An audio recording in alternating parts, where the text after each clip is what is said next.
Who was Viego, the ruined king? A man who should have been nothing more than a footnote in history, and instead became the architect of one of Runeterra's greatest tragedies. Rest at the bonfire, and let me tell you of the king whose love destroyed an entire kingdom. Viego was born a second son, never destined for the throne. He grew up spoiled, impulsive and careless, indulged by a court that never expected him to rule. His elder brother bore the weight of crown and country, while Viego enjoyed a life of luxury. But fate has a cruel sense of humor. When his brother died unexpectedly, the crown fell to Viego. A man unprepared for leadership, untrained in responsibility, suddenly thrust into kingship. He had no vision, no strength, no patience. His reign quickly became known not for prosperity, but for instability. Viego's court whispered of his incompetence, his nobles grumbled, his people suffered under his neglect. Yet amidst this chaos there was one light: Isolde. Isolde was not royalty. She was not a noble of high birth. She was a woman of grace, gifted with artistry, who captured Viego's heart utterly and completely. In her presence, the restless, careless king found peace. He adored her, doted upon her, showered her with gifts and affection. But his love was not tempered by reason. It was consuming, absolute. To Viego, Isolde was not simply his queen. She was his world. Every decision he made, every thought, every waking hour, revolved around her. What might have been a beautiful love became an obsession, the kind that blinds a man to all else. And it was that obsession which would make him a target. Those who opposed Viego's rule understood his weakness. Not armies, not politics, not wealth, but Isolde. One day an assassin struck. His blade cut her skin, a shallow wound, one that should have healed. But the weapon was poisoned. Slowly, mercilessly, the venom spread. Viego's world crumbled. He abandoned the throne, abandoned his kingdom, abandoned everything but her. He searched desperately for a cure. He emptied the royal treasury, summoned healers from across Runeterra, sought out shamans and sorcerers alike. Nothing worked. The once careless king was now a man possessed.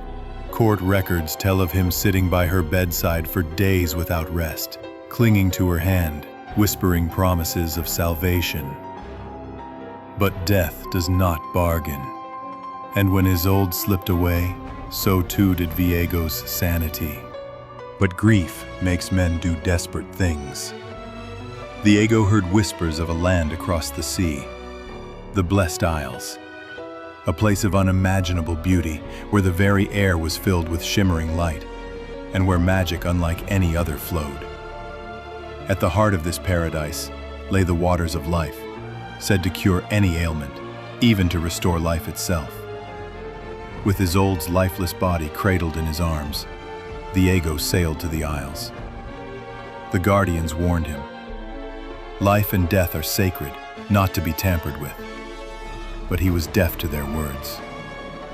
He broke their sacred seal, stormed into the sanctum, and lowered Isolde into the waters of life.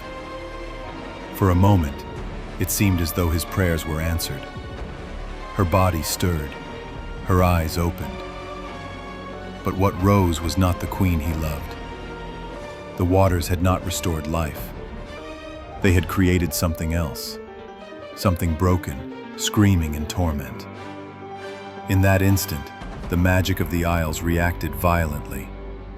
The waters turned black, and a wave of destruction unlike any the world had ever seen burst forth. The Ruination. The Blessed Isles were drowned in shadow. A black mist rolled across the land, consuming everything in its path. People screamed as their flesh rotted from their bones. as their souls were ripped from their bodies.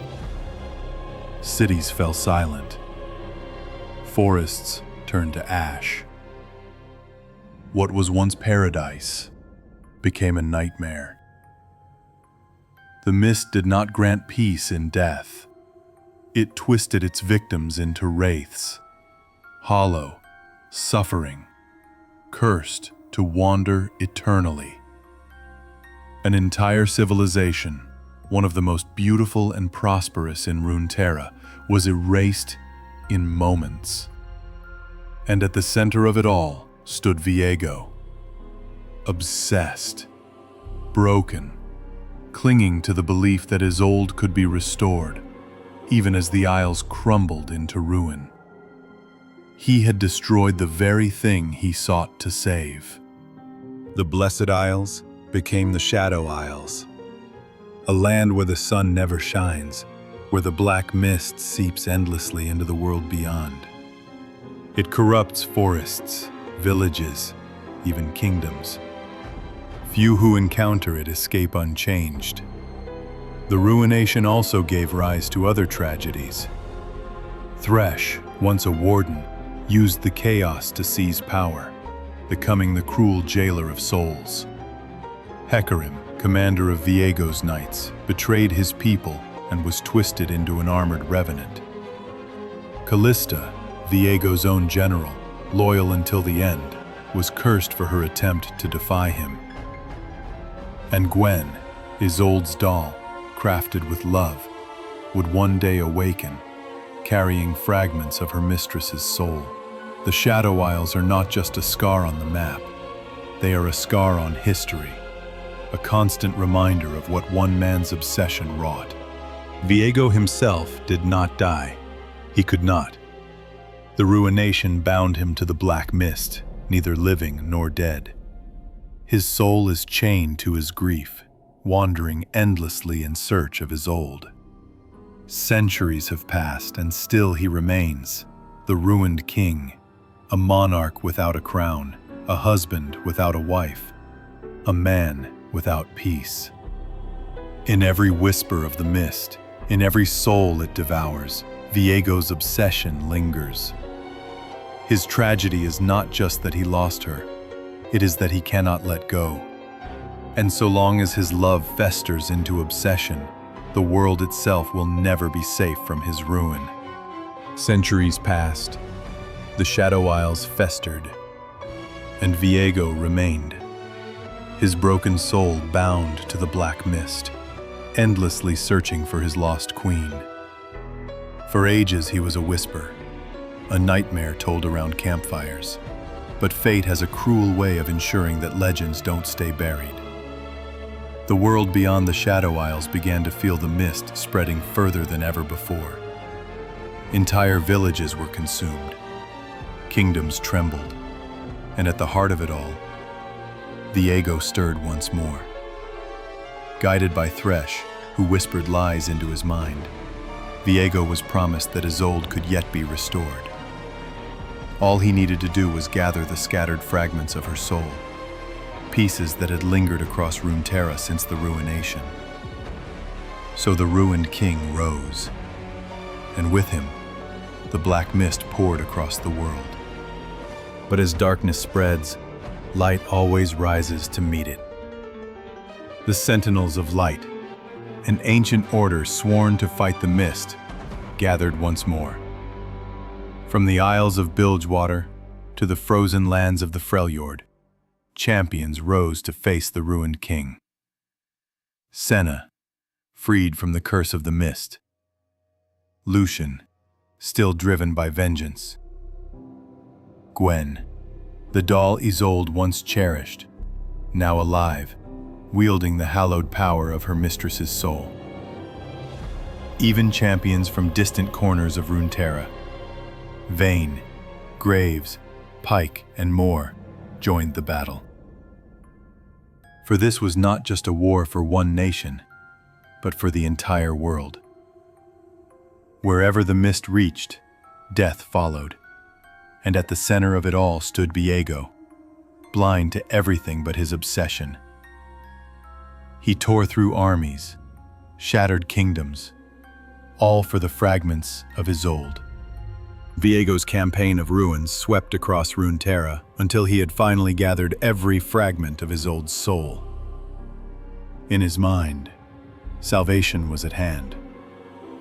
The queen he adored would return, and the world would bow before their love. But when Isolde's spirit was whole once more, she did not embrace him. She looked upon Viego, upon the devastation, the countless lives lost, the kingdoms consumed by the mist, and she turned away. To her, he was no longer the man she had once loved, but the architect of unending sorrow.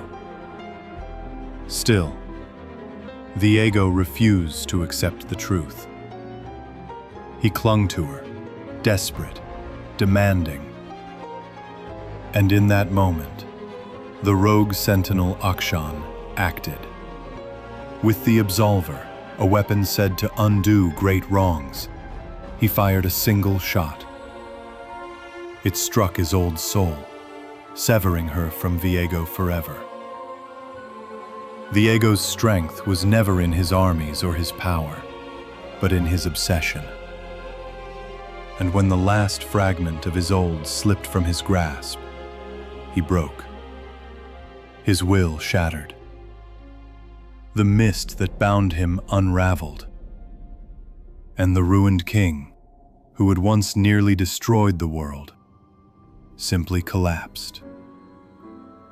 Defeated not by might, but by loss. The ruined king's second fall left scars across Runeterra.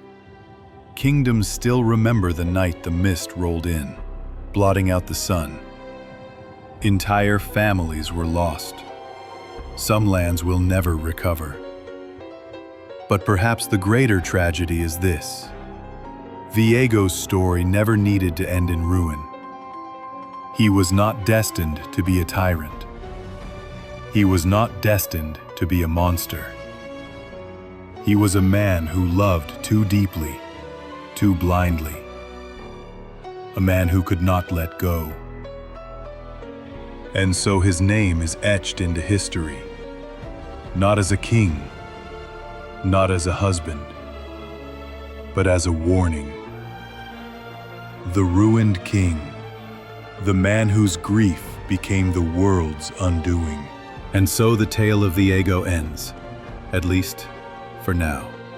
His kingdom is dust, his queen is gone, and his body lies broken, bound once more to the mist he unleashed. But in every shadow on the waves, in every whisper of the black mist, his presence lingers. For Viego's tragedy is eternal, and as long as his love festers in the darkness, Runeterra can never truly rest.